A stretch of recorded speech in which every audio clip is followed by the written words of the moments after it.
सरस्वत्यै नमो नित्यम् भद्रकाल्यै नमो नमः वेदान्त विद्यास्थानेभ्य एव च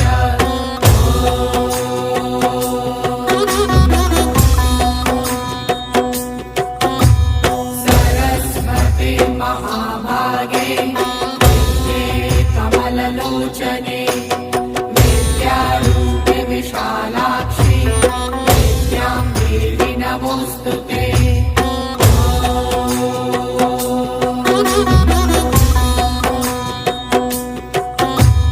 सरस्वत्यै नमो नित्यम्